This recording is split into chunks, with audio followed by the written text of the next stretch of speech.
couperai, moi c'est pas grave qu'on fasse des... Donc la dernière fois, ce qu'on a vu, c'est la naissance d'Israël. Parce que je sais qu'on approche de Pessah, donc c'était important pour moi d'essayer de comprendre et d'entrevoir ce dont il était question. Comment un peuple, vous vous rappelez, naissait au sein d'un autre peuple. Comment ce peuple pouvait naître au sein d'un autre peuple, alors que ce peuple-là, Israël, se trouvait mêlé, mélangé dans les hauts fourneaux de l'Égypte, dans les premiers camps de concentration de cette Égypte antique. Et puis nous avions dit quelque chose que je voudrais répéter, parce que je voudrais que ce soit entériné, gravé au plus profond de l'être. C'est une allégorie bien triste de Yehuda Halevi, dont je vous avais fait part. L'allégorie, elle est que l'Égypte est comme la mère, à qui il était demandé de donner naissance à l'enfant. Car dans le texte oranique, le verset venait nous dire que l'Éternel avait demandé à Moshe et à Aaron de faire savoir à Pharaon, ce qui était tout à fait compréhensible, étant donné qu'il était le maître d'océan, mais qu'il fallait aussi en parler aux enfants d'Israël.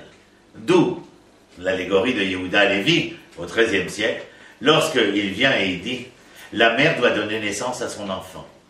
Mais si l'enfant ne veut pas sortir, l'enfant empoisonne la mère, mais parce que l'enfant, empoisonnant la mère, a fait de la mère une marâtre, la marâtre tue l'enfant dans son sein. » Cette allégorie de Yehuda Halevi est pour nous faire entendre que rien n'était évident dans le projet dans lequel l'Éternel avait engagé Moshe d'abord, Aaron ensuite.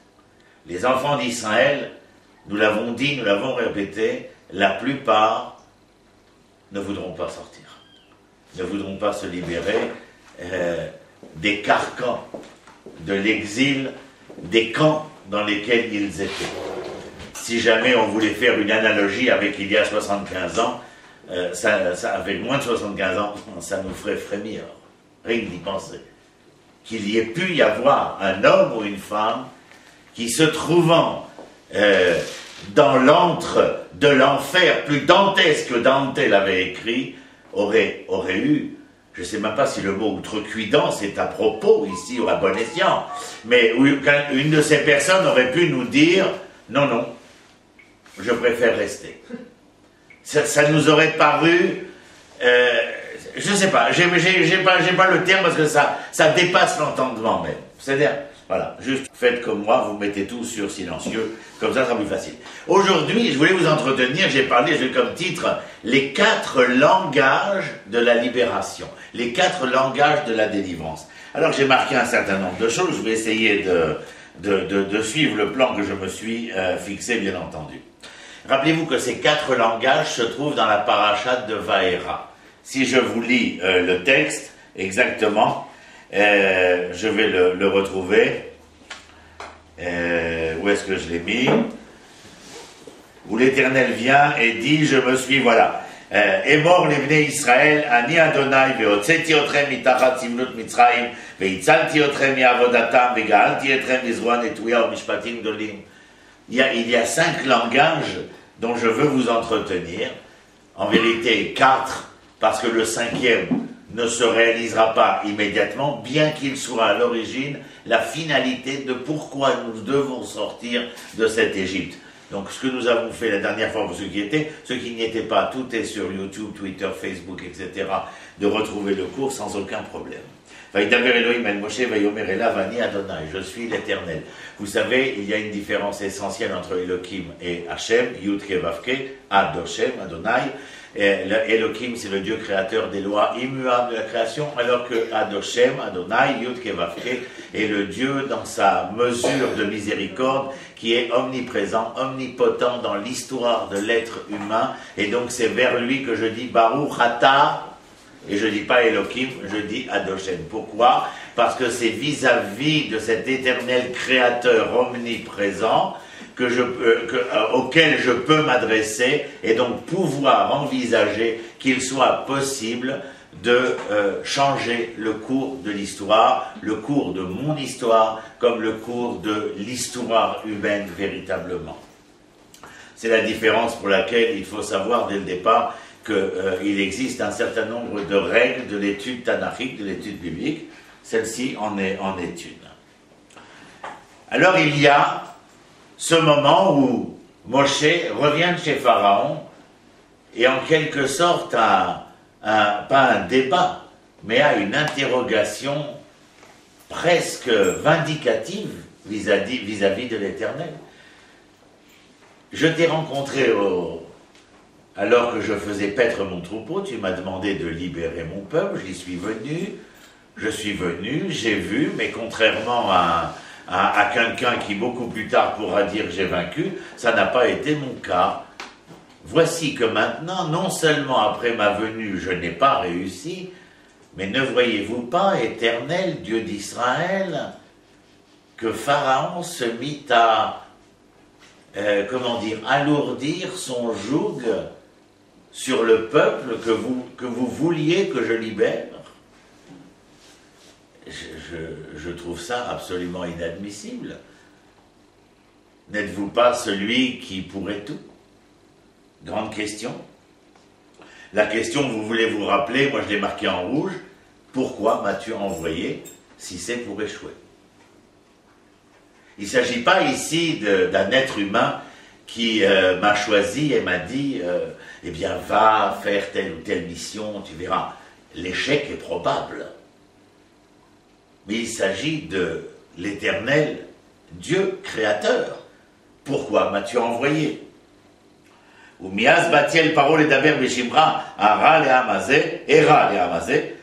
que tu m'as envoyé voir Pharaon, eh bien, tous les malheurs s'apesantissent ici sur Israël, et Itzil, lo Itzalti, et sauvé, je n'ai pas sauvé, et Amecha, ton peuple.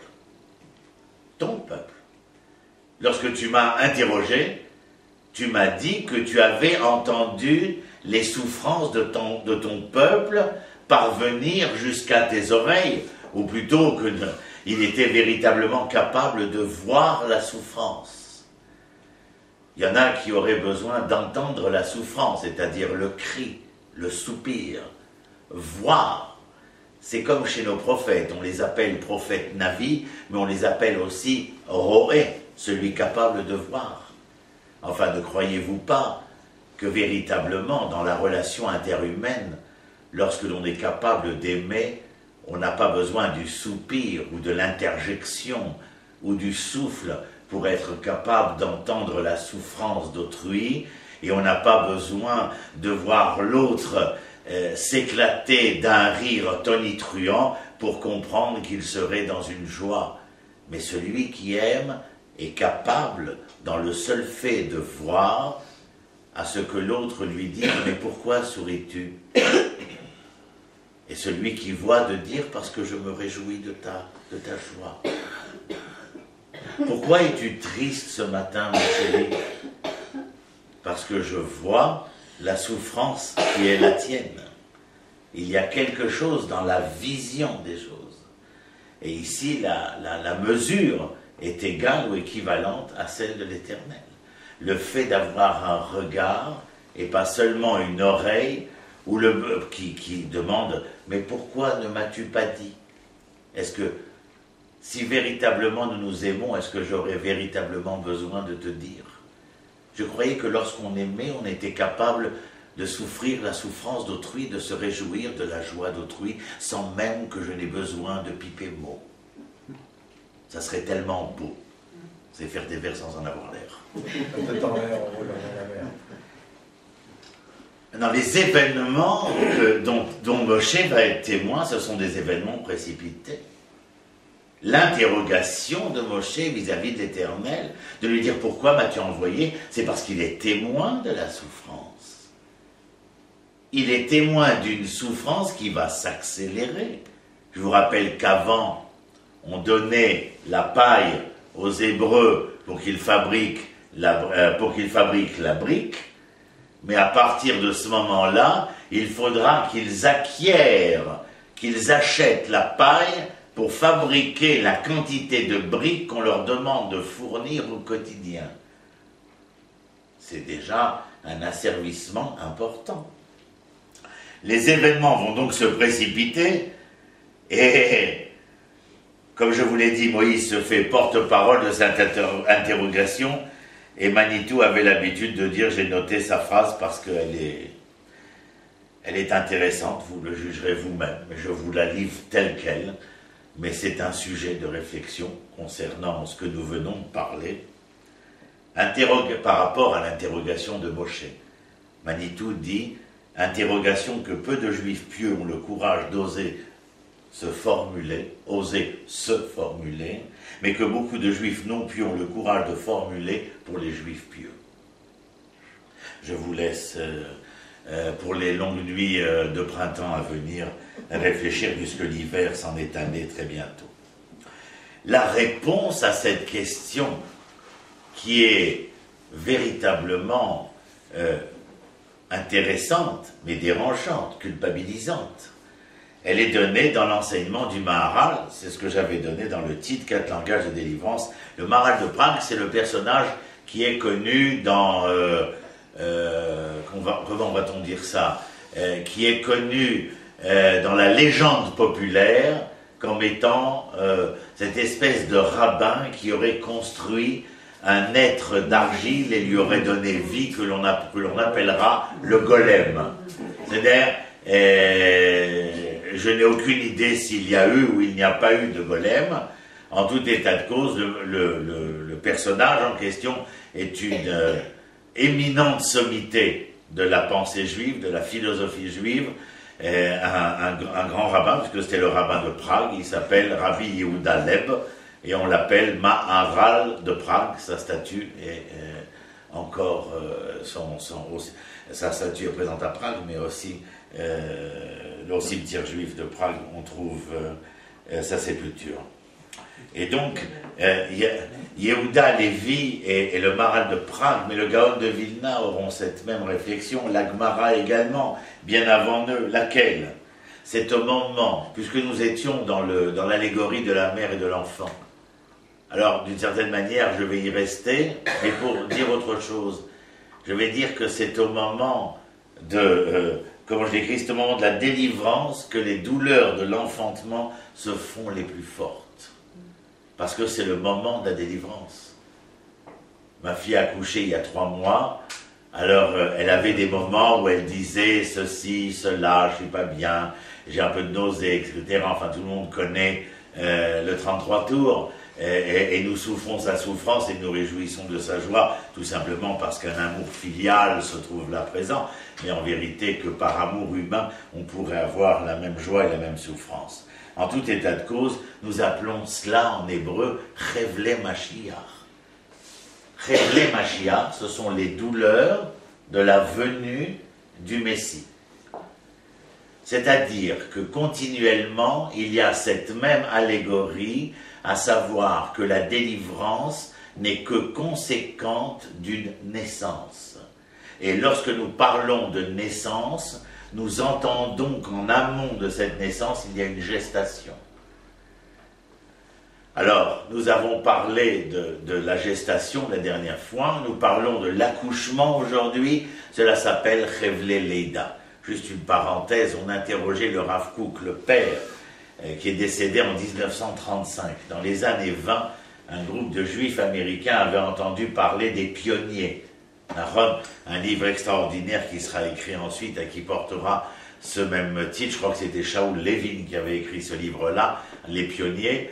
Et alors ils sont venus voir le Rav Kook et ils lui disent « Maître, c'est véritablement très très dur. » Il dit « Oui, alors ?»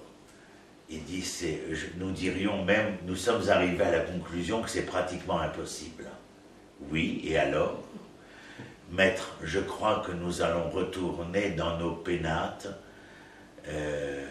parce que ici c'est absolument impossible. Le désert, les marécages, la malaria ont eu raison de nous. Bon, je peux vous dire quelque chose avant votre départ? Bien sûr, maître. Il dit, vous comprenez que ce que nous sommes en train de vivre est un événement que nous attendons depuis des siècles. Une sorte d'accouchement, vous comprenez que, conséquent, au moment de l'accouchement, il y aura des douleurs. je vais vous dire, là où vous retournez, à Boston, à New York ou à Philadelphie, il y a des douleurs aussi. Ah oui, maître, bien sûr, mais enfin on ne peut pas comparer les douleurs que nous ressentons au milieu du peuple vide, America c'est America, le peuple vide. Au sein du peuple vide, nous ressentons des douleurs, mais ce ne sont pas les mêmes, vous comprenez que la voix que nous trouvons là-bas est à même de colmater nombre de brèches de l'être faible que nous sommes. Et le Rav leur dit, c'est un choix, car de toute manière, l'homme sera à même de souffrir pour être délivré. Vous avez choisi les douleurs de l'agonie, nous avons choisi les douleurs de l'accouchement. C'est un choix. C'est merveilleux, mais ça veut dire ce que ça veut dire. Il n'y a pas besoin d'en dessiner d'autres traits pour comprendre ce que cela voulait dire. Edmond Flegg, je ne sais pas si vous avez entendu parler d'Edmond Flegg, un homme absolument extraordinaire qui a été dans les premiers colloques des intellectuels juifs en France dans les années 50 et 60, qui accompagnait nombre de mes maîtres comme André Neher et Léon Ashkenazi, Zechronam Livrocha, avait dit à la fin de la nuit, il y a un moment où il fait très noir et très froid. Edmond Flegg n'a rien inventé. Il a exprimé la chose qui était dans, que je ne vous dise pas de bêtises, dans le traité de Brachot du Talmud de Jérusalem, pas de Babylone. Le traité de Brachot. Il y a un traité de Brachot. Deux hommes marchent à un moment de la journée, enfin plutôt non. Ils marchent dans un moment où la journée n'est pas encore et la nuit s'en va à petits pas. Cela s'appelle l'aurore. Et ils marchent tous les deux. Et l'un demande à l'autre, dis-moi, entre nous, toi qui es plus sage que moi, quand viendra-t-il? Et l'autre de lui répondre, je ne sais pas si je suis plus sage que toi, mais je n'en sais certainement pas plus que toi. Mais il se tourne vers lui et peut-être avec un geste d'affection, le tenant entre ses bras, lui dire, tu vois, c'est la fin de la nuit, c'est ce moment où il fait le plus sombre. Mais c'est dans ce moment le plus sombre que dans l'intériorité profonde de ce moment assombri est en train de poindre une lueur que dans quelques secondes nous allons appeler Ayelet HaShachar, l'aurore. Et que peu à peu, sache, entends bien, que peu à peu la nuit disparaîtra, tout autant que peu à peu le jour paraîtra. C'est la réponse que je peux donner à ta question. Quand viendra-t-il? Je t'ai répondu que tu le sauras quand tu seras capable de répondre comment viendra-t-il. C'est passionnant, n'est-ce pas? Comme dirait Lucchini, c'est énorme.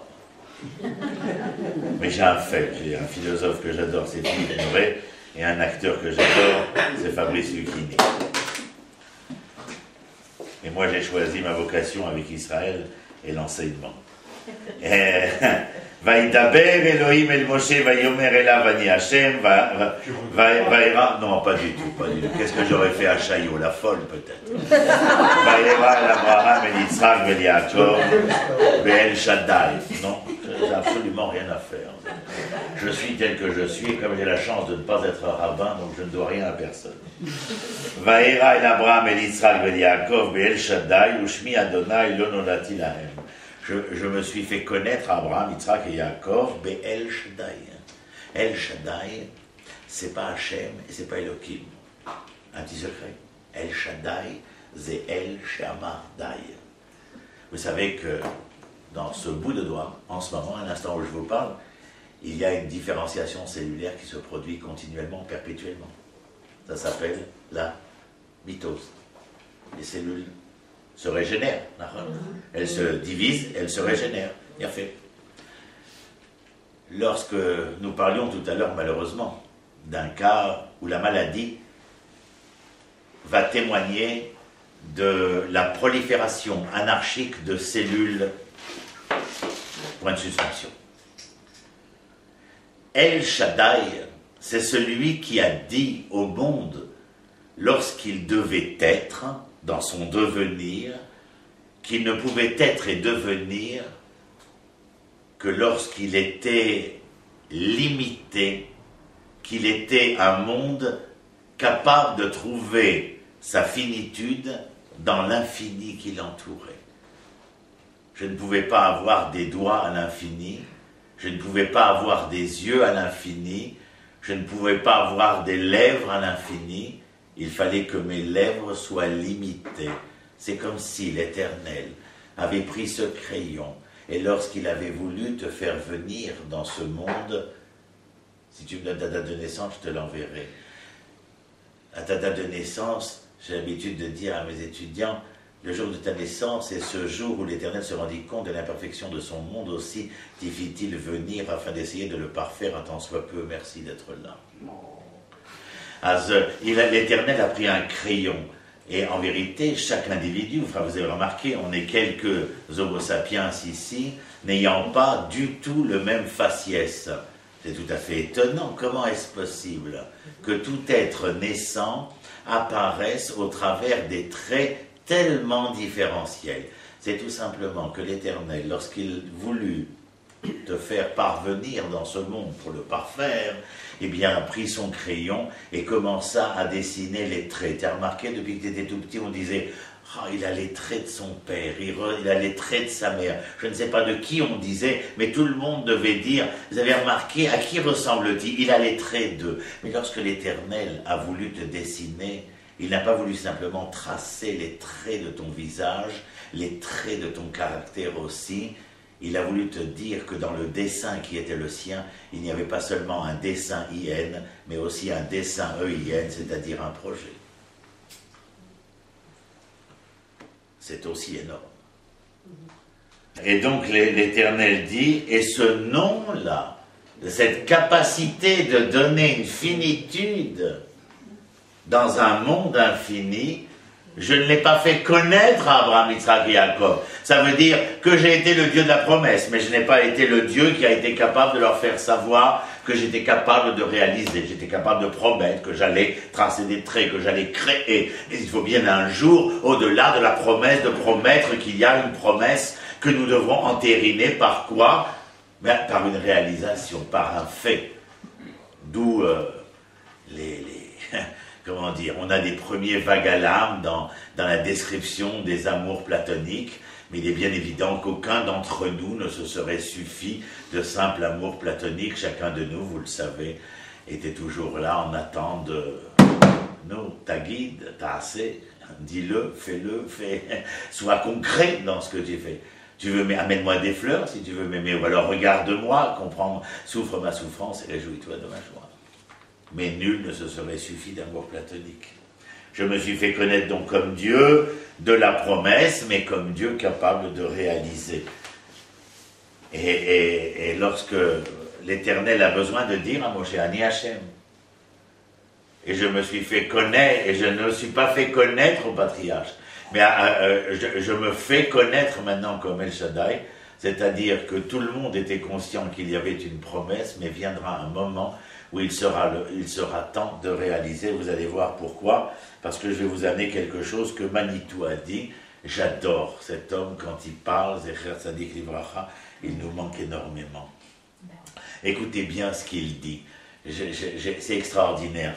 Chaque mot, chaque tournure, c'est autant Dieu sait si je manie le français et l'hébreu avec la déférence et la joute nécessaire, mais je l'écoute et ça me laisse dans une transe particulière. L'épreuve de la foi est un des niveaux de l'épreuve, une épreuve de la capacité d'espérance. I repeat again. L'épreuve de la foi est un des niveaux de l'épreuve, une épreuve de la capacité d'espérance. C'est-à-dire, tant qu'il y a la promesse, il y a l'espérance. Mais quand vient la réalisation, alors quoi? Mais là, il dit, mais l'épreuve de la réalisation est une épreuve d'identité.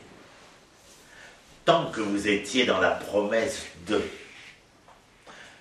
il était beaucoup plus facile de croire.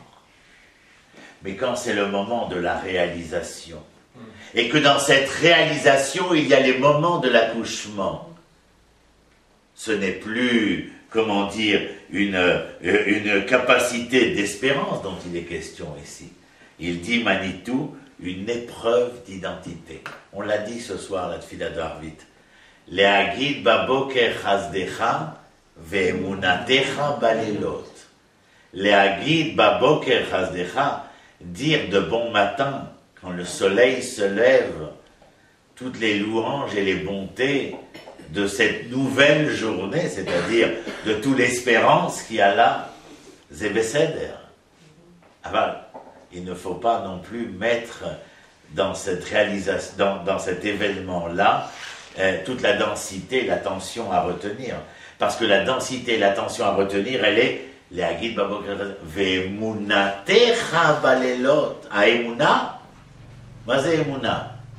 Ne me répondez pas comme les curés, ce n'est pas la foi, c'est la confiance. Anima amin becha. J'ai confiance en toi. La curie au catéchisme traduit cela par la foi. Viens mon Père. 3 pater et 2 ave. Surtout quand on va à confesse et qu'on n'a pas raté la messe. Mais en tout état de cause, il est question ici de la confiance. Ve'emunatecha balelot. À quel moment? Au moment où il fait nuit. Non, non pas la nuit du jour. Au moment où il fait nuit.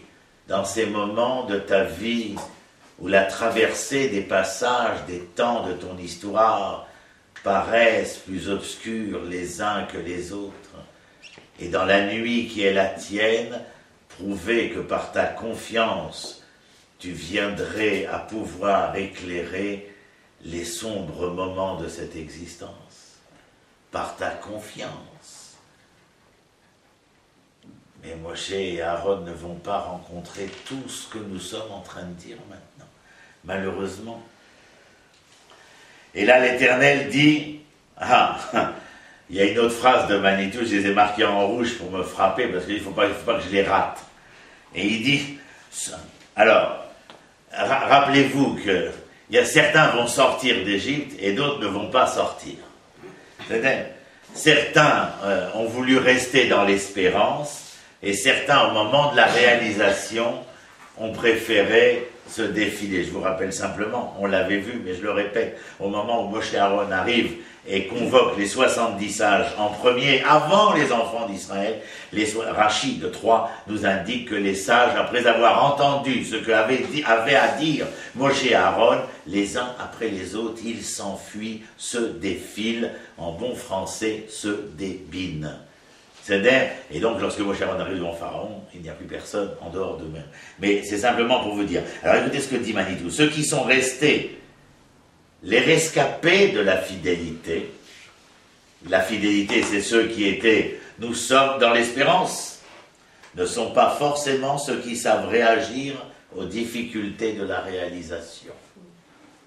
Ce n'est pas toujours ceux qui sont en train de vous dire nous sommes les gens de la foi qui seront capables de révéler les fondements essentiels de la foi dans sa réalisation. Ce n'est pas toujours le cas. Nous sommes ici, là où nous vivons aujourd'hui, depuis 65 ans, dans une preuve non seulement éprouvante, mais plus ineffable que celle-là, nous n'en trouvons pas d'autres. Ce ne sont pas toujours les gens, comment dit-il, ceux qui sont restés les rescapés de la fidélité ne sont pas forcément ceux qui savent réagir aux difficultés de la réalisation. Vegam akimotiet briti itam, ceux qui accepteront de sortir, je rétablirai mon alliance avec eux. La tête, c'est quoi l'alliance? C'est vrai, à chaque fois on se demande, qu'est-ce que c'est l'alliance avec l'Éternel? Alors écoutez, le verset, Vegam akimoti et briti itam. Ça veut dire, je réaliserai mon alliance avec eux. Alors nous, on a la langue dehors, en train d'attendre impatiemment. Et c'est quoi l'alliance? La tête lahem et teretz kenaan, et teretz megurehem, asher garu ba. De leur donner la terre de Canaan, de leur donner la terre de leur résidence, de leur donner la terre où ils ont déjà résidé. Le propos de l'Éternel ici est dans un aspect des plus normatifs, étant donné qu'il en appelle ici à la nature même des choses. Je me rappelle personnellement, et ça n'engage que moi, bien entendu, mais quand je sortais de l'école Paul Vaillant Couturier, au primaire, et qu'il y avait des garçons qui m'embêtaient, ou qui me poursuivaient, j'ai dû émettre plus d'une fois le cri de maman, et dans ce cri de maman, je savais quel était le chemin à suivre, si ce n'était de retrouver les chemins qui m'emmenaient là où j'habitais. Mais jamais, au grand jamais, pourtant, la voisine du rez-de-chaussée, je ne sais plus comment elle s'appelait, Madame Calieno, c'était une pied noire, mais pas juive. Elle ouvrait toujours la porte et elle disait « Alors mon petit, qu'est-ce qui se passe ?» Mais moi, je n'en faisais rien. J'appelais l'ascenseur, je montais au 4e et j'attendais qu'enfin la vraie porte puisse s'ouvrir, car seul derrière cette porte, il y avait l'havre de paix véritable, car il était mien. Comme je leur disais hier matin, ma femme m'a envoyé la direction de la Coupatrolim et au Chedet à les guider à Hebron. Et alors on était sur l'esplanade de Merat Marpella. Et c'est un ami, ingénieur en physique nucléaire, qui n'a jamais pratiqué depuis qu'il a fait son alia. Il s'appelait Alexander, il s'appelle Pessah aujourd'hui. Et il est venu me voir et il me dit, il était enjoué, mais alors véritablement, pas seulement jovial, il jubilait. Et alors dans sa jubilation, il vient me dire, Karali Machou, Machou. Ah bon, qu'est-ce qui t'est arrivé? Anilom Saper Lecha. Alors c'est pourquoi tu es venu, si tu ne veux pas me raconter. Il me dit non, c'est une formule. Alors je lui dis alors dis-moi, parce que je te vois dans une jovialité complètement exacerbée, dis-moi. Il me dit je viens de recevoir les jardins de Hebron à m'occuper. Son rêve n'était pas... Il n'a pas voulu passer des examens d'équivalence, il voulait être jardinier. Il s'occupe que des jardins, chez moi, de mes voisins, etc. Mais là, quelque chose de plus venait de se passer. La municipalité venait de lui demander s'il accepterait d'être le nouveau jardinier des jardins de Marpella. Alors je disais aux Français qui viennent, peu importe aux gens que je reçois d'habitude, je leur disais, vous savez, quand j'étais petit, je reviens toujours à mon école primaire, j'avais une Madame Lefebvre comme maîtresse, et elle nous avait dit, vous amènerez une pièce de 5 francs, on va vous emmener la semaine prochaine au château de Versailles. Donc vous amènerez une gourde avec la grenadine et un sandwich jambon beurre, puis c'est ce qu'on mangeait à l'époque. Et donc j'ai la pièce de 5 francs. Et on est allé au château de Versailles. Nous sommes arrivés dans la plus grande des salles, celle que vous connaissez, la galerie des glaces, et Madame Lefebvre, véritablement enjouée, nous disait, mes enfants, ne faites pas de bruit, pensez, prenez le temps de vous regarder, de vous contempler. La vérité, je me suis regardé dans ces dizaines de glaces, je ne m'y suis jamais rencontré. Mais il y a pire que cela. La maîtresse, Madame Lefebvre, nous emmena au fond des couloirs, c'est-à-dire là où il y avait les portes-fenêtres, et elle les ouvrit. Et elle nous emmena sur les balcons de Versailles, et elle nous dit, mes enfants, ces jardins sont une merveille beaucoup plus grande que les jardins de Persépolis. Ces jardins, mes enfants, sont ceux de le nôtre. Ça me prendra 25 ans pour savoir que ce n'était pas les miens. C'est absolument extraordinaire, rien n'y paraît. Mais quand j'étais hier avec la direction de la Méouchedet, et je voyais ces petits jardins, je me disais, tu vois, ce n'est pas au niveau quantitatif que le nôtre, enfin le mien, est véritablement probant et prépondérant. C'est parce qu'il est à moi qu'il est probant et prépondérant. Peu importe la quantité, c'est cette qualité d'être. Vous m'avez compris, je ne couche pas dessus.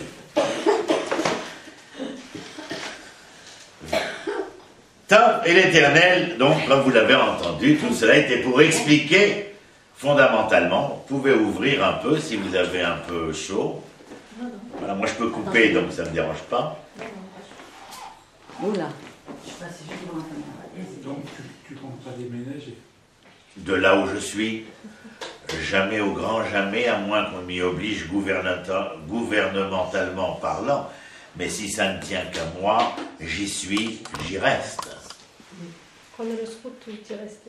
Ah ben vadaï, je crois que je me déplace à Ashkelon ou à Bat-Yam ou à Ranana, mais le nombre de gens que je peux recevoir, imagine-toi que sur les 10 personnes qu'il y avait hier matin, 8 n'avaient jamais mis les pieds en tant qu'Israéliens à Hebron, à Meharat HaMarpela. Et ils étaient, bien entendu, après une visite d'1 heure, ils étaient bouleversés, renversés, émus. Ils n'avaient de mots pour exprimer véritablement ce bouleversement qui se passait en eux. Peut-être pas instantanément, mais certainement la graine y avait été jetée ici. Je crois que nous avons énormément, et dans les semaines à venir, à Pessah, on attend près de 80 à 100 000 personnes. Je veux dire, c'est quand même pas mal de monde qui débarque.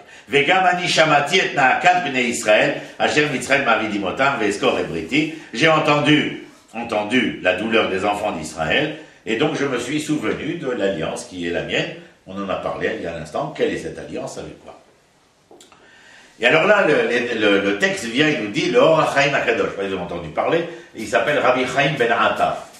Il a vécu à la fin du 17e, début du 18e. C'est-à-dire à la fin du 17e, début du 18e, c'est ça. Il est de l'époque du Baal Shem Tov, puisqu'à l'origine, il y a eu une tradition qui veut qu'ils auraient dû se rencontrer à Jérusalem. Seul le Or HaChaim HaKadosh y est arrivé. Et il s'appelle Rabbi Chaim Ben Atta. C'est-à-dire, ce sont des grands commentateurs. Alors, il dit, le propos ici est important du texte que nous allons lire dans le langage que le Maharal va analyser, où il est écrit « La reine est mort les Bnei Israël, Ani Hashem ». Aussi, la reine, en conséquence de quoi, dit aux enfants d'Israël, Ani Hashem, nous avons déjà expliqué tout cela, והוצאתי אתכם מתחת גלות מצרים, והצלתי אתכם וגאלתי ולקחתי והבאתי. אז יראה, והוצאתי והצלתי וגאלתי ולקחתי והבאתי. 5 verbes. Lachen. Que dit le Or HaChaim HaKadosh? Le terme lachen, à chaque fois que vous le rencontrerez dans le texte biblique, c'est pour vous dire qu'il va s'en suivre un serment. Serment, ça veut dire, c'est une promesse irréversible de l'Éternel. J'accepte qu'en 1348 ou en 1792, lorsqu'on parlait à quelqu'un dans les rues de Lutèce, ou de Prague, ou de Bohême et Moravie, tu sais, dans pas très longtemps, on aura de nouveau un drapeau. Il est marteau. C'est un illuminé. Mais pas seulement en 1348, en 1792, même en 1944. Et pourtant, c'était que 4 ans avant, enfin même pas 3 ans avant que l'ONU se réunisse. Donc tout est vraiment relatif. Alors, le Or HaChaim dit, il est écrit dans ces 5 langages de la délivrance d'Israël, il est écrit, c'est une promesse. Quoi que vous fassiez, où que vous alliez, quoi que vous décidiez. Il y a un passage dans le livre de prière qui dit Elef Marshavot Belevish Ve'atzat Hashem Itakum. 1000 pensées dans le cervelet de l'homme, mais ce que veut l'Éternel sera. C'est Vakasha. Alors attention, nous parlons ici d'une appréciation collective de l'événement Israël. Individuellement, chacun peut avoir des pensées qui le mènent à s'exiler de sa véritable nature d'être. Aucun problème. Nous parlons ici de la collectivité d'Israël, de ce que nous appellerons l'ensemble Israël. Nous ne parlons pas des individus. Individuellement, lui ou moi, on aurait très bien pu refuser de monter dans le train d'Israël, de ce projet d'Israël, de cette histoire qui venait nous promettre un devenir et choisir, comme beaucoup dans nos familles, un avenir qui annihilait complètement tout devenir. Mais c'était un choix.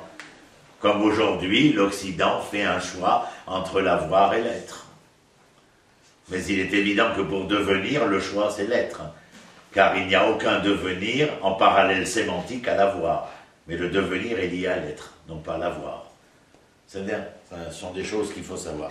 Alors, le Maharal de Prague nous dit dans son langage, Veotseti etrem, le verset dit, et le Maharal explique, Veotseti etrem mitachat sivlot mitzrayim.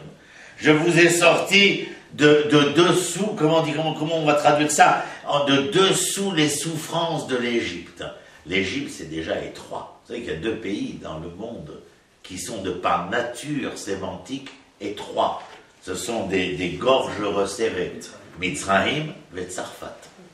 C'est les 2 seuls. Nous n'avons aucun autre pays de ce genre-là.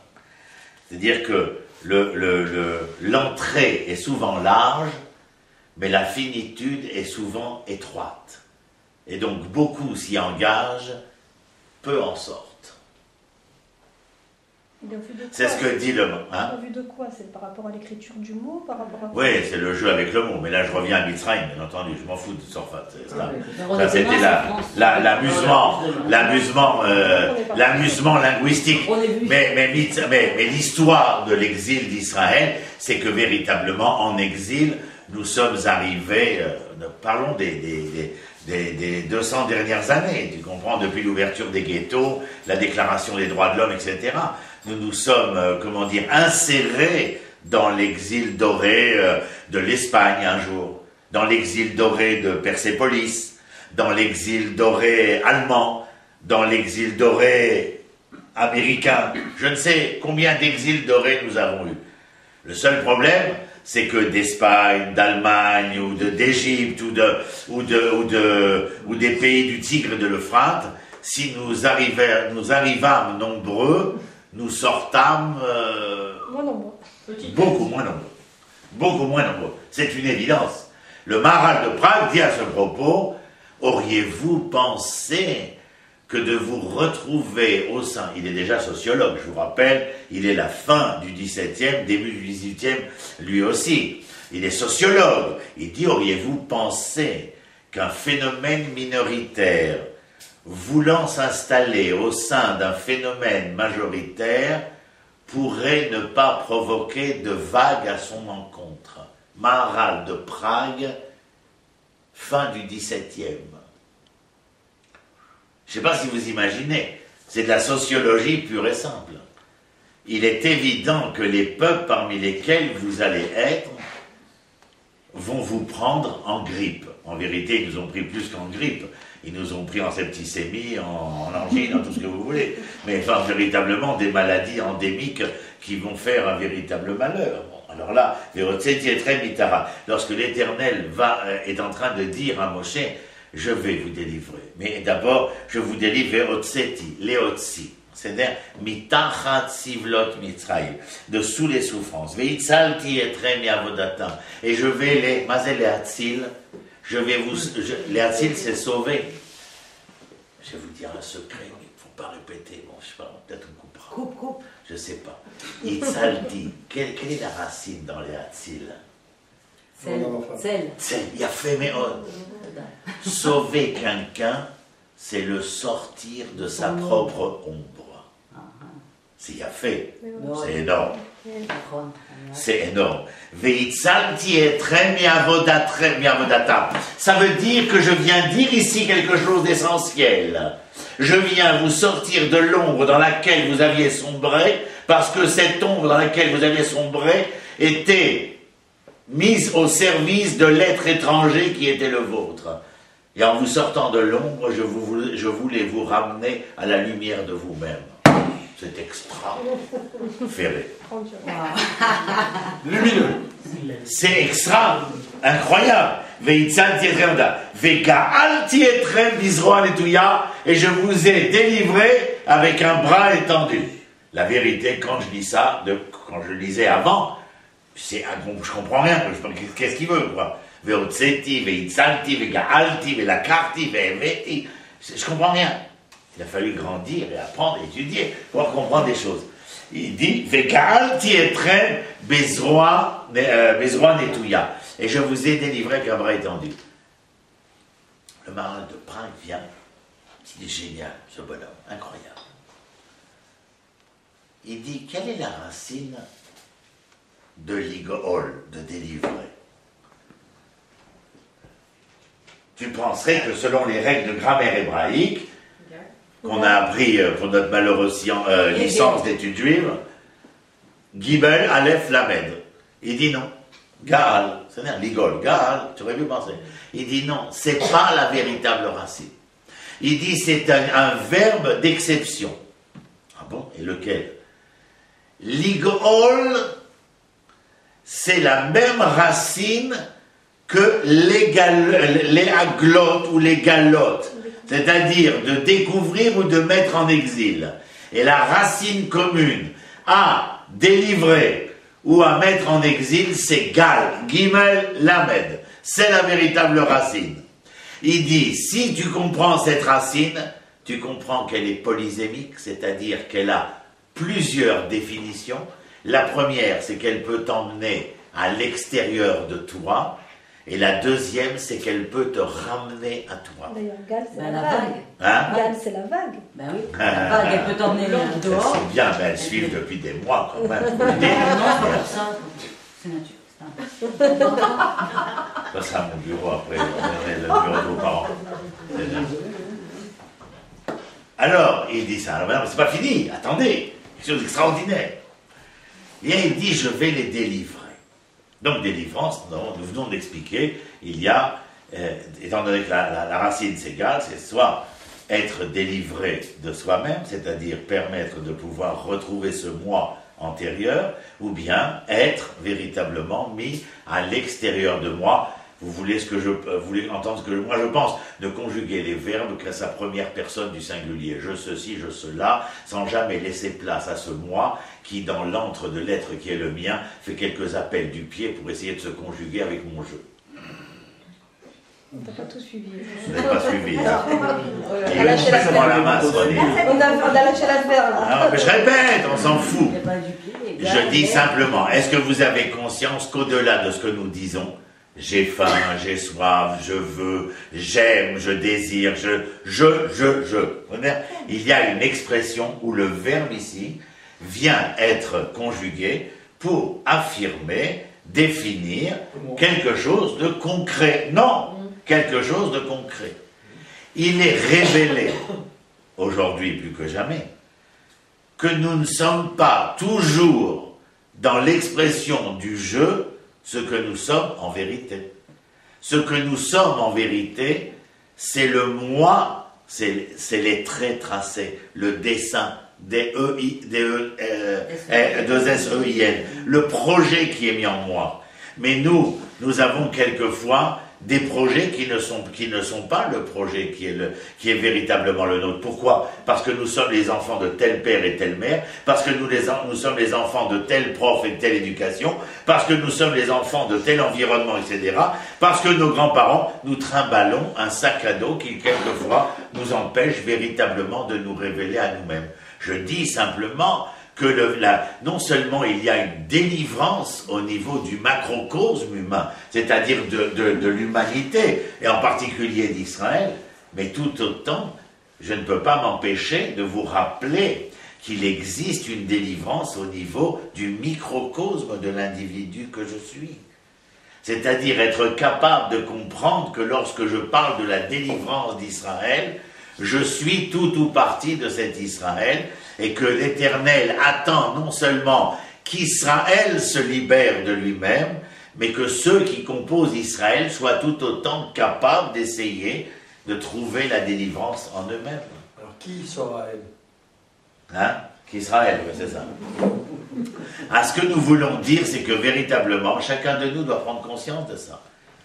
Les élèves me disent, Aval, comment est-ce qu'on fait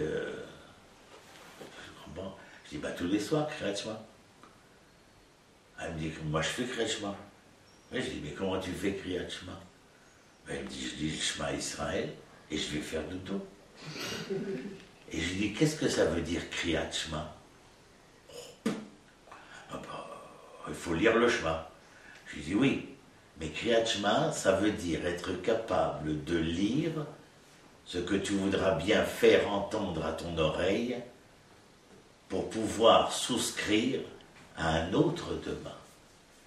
lire le Shema Israël, Kriyat Shema, c'est pas simplement venir lire le Shema Israël, c'est être capable de te lire à toi ce que tu es capable de te faire entendre de ton jour aujourd'hui. Moi, elle rentre en cours, elle se bouscule, machin. Personne ne demandait pardon, j'en ai qui s'énervent parce que au dortoir on leur a fait ceci ou je ne sais quoi. Enfin, je veux dire, elles ont une vie où, bien évidemment, à la fin de la journée, elles ont des comptes à régler ou elles ont réglé des comptes. Elles ont un certain nombre de choses. Elles et ils, d'ailleurs, ont un certain nombre de choses à régler. Le Kriyat Shema à la Mita, c'est un de ces moments. Le Shabbat, le Rosh Chodesh, le plus grand, c'est le Yom Kippour. C'est pour ça qu'il est grand, soi-disant. Bien qu'il est spécifié nulle part qu'il est grand. Mais ça veut dire que c'est le Shabbat des Shabbatot. Mastomeret Shabbat, c'est l'Ishvot. L'Ishvot, vous avez deux choses dans Shabbat. Vous m'embarquez dans les histoires. Là. L'Ishvot, Shabbat, c'est l'Ishvot. C'est ne pas faire. Mais quelle est notre racine de Shabbat? C'est Shvut. C'est ne pas faire pour pouvoir revenir à soi. C'est ça le Shabbat. Shabbat, ani shovet que dès la chouve. Je ne fais pas, je ne m'instrumentalise pas dans le matériel du quotidien pour pouvoir faire un retour de l'être que je suis. C'est une nécessité qui rend tout à fait ce que nous sommes en train de dire ici lorsque l'Éternel vient, mais je vais préciser encore plus avec ce que je voulais dire du Maharal. Gal, c'est Gohel, Vegolé. Maintenant, il dit quelque chose d'extraordinaire. Si la racine c'est Gal, l'exil, tu l'appelleras Gola. La délivrance, tu l'appelleras Géoula. Il dit, vous faites attention à ce que je dis? Gola et Géoula, ce sont les mêmes lettres sauf une. Le Aleph, Gola Kavod.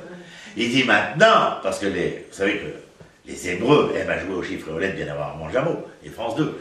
Le Gola a une valeur Gimel 3, le Vav 6, l'Amed 30 et le He 5. Ça fait 44. Non. 44. 36 et 5, c'est pas 44. Non, j'ai dit 39 et 5. 39. Je t'avais déjà dit avant le cours.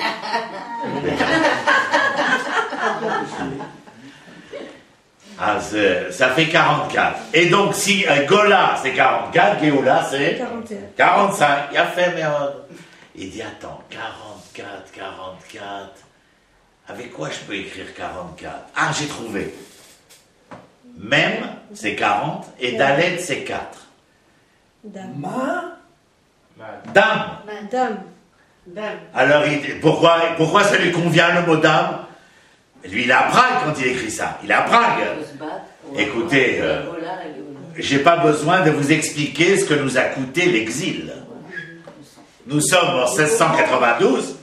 Il est capable de te dire qu'il a été l'élève en Hollande des rescapés de l'Inquisition espagnole. Ils sont encore marqués par ce qui s'est passé à Worms et Mayence, l'Inquisition espagnole. On commence à entendre parler des Cosaques de Chmelinki en Ukraine. Je veux dire, le monde, il n'est pas très jojo. Alors il dit, Gola, dame, ça me convient. Alors il dit, ben venez. Géoula, la délivrance, c'est Gola, 45. La différence avec l'autre, c'est Aleph. Il dit, regardez la lettre Aleph. Adam. Regarde, Sheket. C'est pas possible, cela. M'appellerez vos parents. Le Aleph, écoute comment on développe la solution. C'est-à-dire comment on résout le problème. Ces équations à temps d'inconnu, comment on va les résoudre. Le Aleph est un Vav transversal.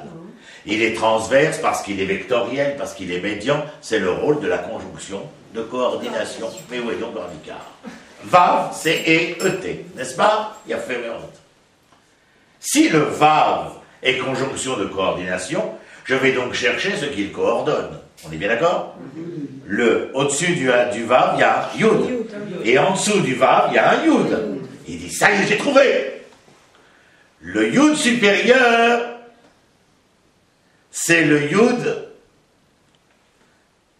le Yud du cri des enfants d'Israël. Écoute Israël, l'Éternel notre Dieu, l'Éternel est un. Le Yud, c'est l'appel de l'unité transcendante, et le Yud d'en bas, c'est l'appel de l'unité immanente. Le Yud d'en bas, c'est quoi? Umi kamecha Israël goyechad baretz. Et qui comme toi Israël, un peuple sur sa terre. Un peuple sur sa terre. Écoute Israël, l'Éternel notre Dieu, l'Éternel notre un. Et lui continue. Et si jamais ils arriveraient un jour à être capables de faire valoir l'unité intrinsèque et profonde qu'il y aurait dans la reconnaissance de l'unité divine en coordination avec la reconnaissance d'un peuple un sur une terre une, le Aleph viendrait s'insérer dans l'exil pour faire du sang de ce qui n'était que chair et sang pendant 2000 ans d'exil. Ce qu'elle a dit maintenant, Betty, faire de Dame, faire Adam. Et avec Adam, eh bien, nous avions résolu l'équation. Absolument génial. C'est du génie. Mais c'est pas parce que le génie vient m'illuminer, mais qu'est-ce que j'en fais moi? Qu'est-ce que je fais quand je sors de ce cours, de ce que j'ai entendu depuis maintenant tant de minutes? Je ne compte pas parce que j'aime.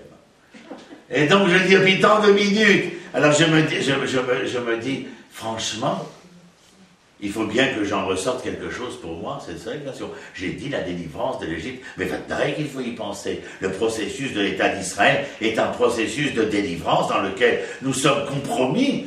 Mais individuellement, n'ai-je pas également mon processus de délivrance? Je suis marié, j'ai des enfants, j'ai des amis, j'ai machin. Je ne fais pas toujours ce que j'ai envie. Je n'ai pas l'impression d'être vraiment celui que j'aurais voulu être. Mon mari me pèse. Ma femme me sous-pèse. Mes enfants, c'est un joug. Où je suis dans ce cas-là. Et pourtant, mon moi dont je parlais tout à l'heure, lui, ne s'arrête pas de vibrer et de clinquer dans les soubassements de mon être. Hé, Ronnie, je suis là. Tu pourrais pas essayer d'être un peu toi-même? Ça te ferait pas plaisir de dire moi ceci ou moi cela? Les gens aujourd'hui, les êtres humains ont cette outrecuidance exacerbée lorsqu'ils rencontrent l'être cher de lui dire « je aime toi ». Le premier, ça devait être Jane avec Tarzan. « Je aime toi, Birlal, je ne sais pas si je sais qui est-il. Aimer, alors là, ce sont thèse sur thèse. Et je aimais toi. Si moi déjà, c'est une fois. Toi, qu'est-ce qu'on va faire? Alors j'étais invité à Siva Brachot hier soir, et comme à chaque fois où je me trouve, on me dit vous direz bien quelques mots, n'est-ce pas? Alors on dit quelque chose. Alors j'ai dit voilà, vous vous êtes rencontrés, l'Éternel avait fait un homme androgyne, ensuite il l'a séparé, alors qu'il aurait pu le séparer dès l'origine, mais c'est parce que dans la mémoire collective de l'humanité, les hommes sûrs qu'ils étaient nous bien avant de devenir je et tu. Mais vous qui vous êtes mariés aujourd'hui, lorsque je a rencontré tu et tu as rencontré je, la seule aspiration c'est de retrouver ce nous antérieur. Mais c'est d'air. Nous sommes véritablement engagés dans cette délivrance-là, où tout sera possible à partir de la construction commune. C'est pour ça que l'Éternel dit « L'Otov et Adam Levados », ce n'est pas bien pour l'homme de rester seul. Parce que seul, il ne rencontrera jamais son moi. Bon, c'est bien. Vous reviendrez voir.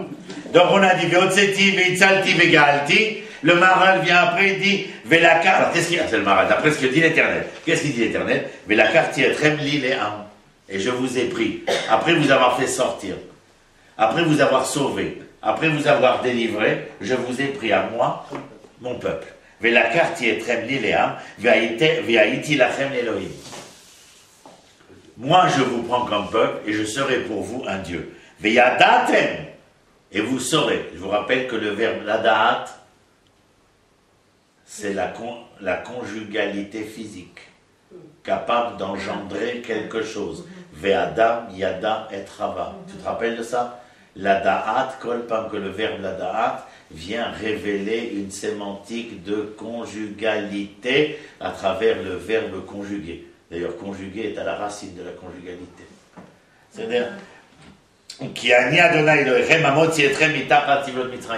pourquoi vous devez me reconnaître? Yehuda Lévi dans le livre du Kuzari, un livre merveilleux qui a été traduit en français aux éditions des 10 paroles, à lire bien entendu, en hébreu, ça serait meilleur. Et il dit, le Meler Khazar, près de la mer Noire, j'ai interrogé le philosophe, il m'a parlé de l'inconnue transcendante, certainement créatrice d'eux. J'ai interrogé le chrétien, il m'a parlé que des astres et des satellites.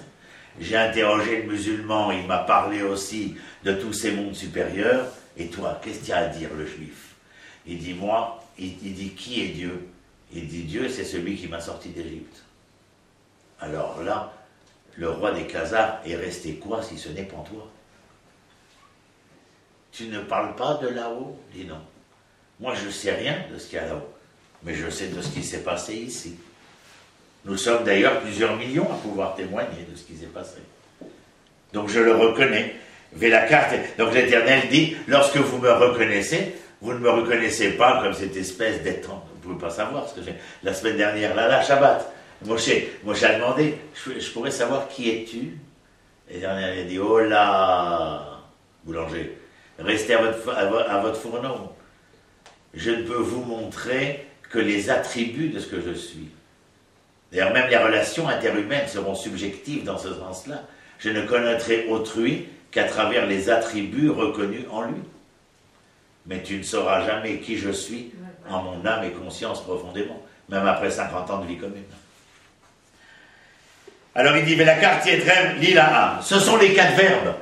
Verotseti, Veitzalti, Vegaalti, Velakarti. Le dernier verbe, vous avez compris maintenant les 4 coupes de vin qu'on boit? Veotseti, Veitzalti, Vegaalti, Velakarti. C'est les 4 coupes de vin. Mais aujourd'hui, c'est Manitou qui nous l'a enseigné, nous buvons 5 coupes de vin. Parce que le 5e verbe, c'est quoi le 5e verbe? Veveti etrem el haaretz, asher nasati et yadi latet ota leAbraham, Yitzhak, Yaakov, venatati ota lachem morasha ani Adonai. Veotzeti, veitzalti, vegahalti, velakarti, veveti. Et le vers du Kos Eliaou, vous le comprenez maintenant. Pourquoi les rabbins en jabot et les peuplades exilés ne voulurent jamais toucher à ce vers? Parce qu'il était le vers de celui qui devait nous prévenir que c'était le moment de revenir. Mais alors que nous sommes revenus et que nous sommes en voie de revenir, il peut toujours être là pour venir nous prévenir d'un autre retour de celui que nous attendons. Mais Veheveti, c'est quelque chose que nous sommes en train de vivre aujourd'hui. Et je vous ai ramené Veheveti otrem el haaretz sur la terre, Asher nasati et yadi. Ça veut dire quoi, nasati? Que j'ai porté presque en main la tête ota pour l'offrir à Abraham, Yitzhak et Yaakov. Venatati ota lachem, et je vous l'ai donné à vous. Moracha, Moracha, en héritage. Nos sages n'arrivent pas à lire, pas parce qu'ils ont un défaut de langue, ils disent pas Moracha, ils disent Meurasa. Des fiançailles. Parce que, rappelle-toi, le peuple d'Israël, Aham, c'est masculin. Ve'adama, c'est féminin. Et lorsque l'homme rencontre la terre, il est là aussi question d'une nouvelle conjugaison porteuse de conjugalité, où lorsque cette conjugalité se réalisera, nous devrions être les témoins des fruits de la passion. Sanhedrin, page 98 recto, Talmud de Babylone. Arrangement Renier riche, mais l'original, c'est le Talmud de Babylone. Il faut toujours citer. Il faut toujours citer. Et en cela, la chose importante, Veheveti. Alors Manitou dit, alors j'ai ramené aussi un Manitou, parce que je ne pouvais pas m'en empêcher. La 5e coupe est bue de notre temps uniquement par ceux qui reconnaissent que ce 5e verbe s'est réalisé, que c'est vraiment Dieu qui nous a ramenés. Si quelqu'un ne boit pas cette coupe, c'est qu'il affirmera que ce n'est pas Dieu qui nous a ramenés. Qui doit la boire? Ben nous, tous, comme les 14 verbes. On doit tous boire un 5e verbe. Tu dois. Tu peux prendre du verre des Yanavi et passer à tout le monde. Avalom et Chané. Il y a cette bracha. Il n'y a pas de bracha, slira, mais il y a cette 5e verbe. Et en expliquant à table, à nos enfants, à nos neveux, à nos petits-enfants, Veotseti, veitzalti, vegaalti, velakarti, ve'eveti. Ve'eveti. Makutchabit. Ashkelon, nous, לא הביא אותך. אשדוד, הוא לא הביא אותך. ירושלים, הוא לא הביא אותך. חיפה, הוא לא הביא אותך. C'est quoi? C'est les... comment dit l'Éternel? C'est moi qui vous ai amené. Par moi, velo malach, velo shaliach. לא על ידי מלאך ולא על ידי שליח. אלא הקדוש ברוך הוא. הקדוש ברוך הוא. Et vous voulez une autre preuve? Talmud Babylone 98, machin. Je vous l'avais déjà dit pour ceux qui étaient là. Mais je vous la rappelle. Ils sont encore 2 sages comme ça. On termine maintenant. Bon, ils sont 2 sages, ils marchent. Et un il dit à l'autre, vous connaissez qu'est-ce qu'il lui dit? Ça c'est dans le Talmud de Babylone. Quand viendra-t-il? Et l'autre de lui dire, moi j'en sais rien quand est-ce qu'il viendra. Mais si tu veux, regarde le prophète Jézéchiel, Yecheskel, chapitre 36. Il est écrit Ve'atem ave Israël anfechem titnu prichem tisou ki am Israël kavu lavo. Lis là-bas, et vous montagnes d'Israël, Ve'atem ave Israël anfechem, portez vos branches, donnez vos fruits, car mon peuple Israël est proche de revenir. Tu sais, depuis 1951, février 51, les cargos de la Zim transportent les agrumes d'Israël avec une petite étiquette jaune et verte, Jaffa. Et qu'au même moment où les bateaux transportent les agrumes d'Israël, il y a encore des bateaux qui arrivent d'Europe, avec des gens qui n'ont que les os sur la peau. Et lorsque tu verras ce que Yecheskel a écrit, et vous, montagnes d'Israël, donnez vos branches, portez vos fruits, car mon peuple Israël est proche de revenir. Tu comprendras ce que Rachi a écrit sur le côté droit, dans sa ville de Troie, sur sa chaise de pierre. Si tu vois cela, tu n'auras pas de signe plus obvi que celui-ci, du début de la délivrance. Merci. Vous avez des questions ?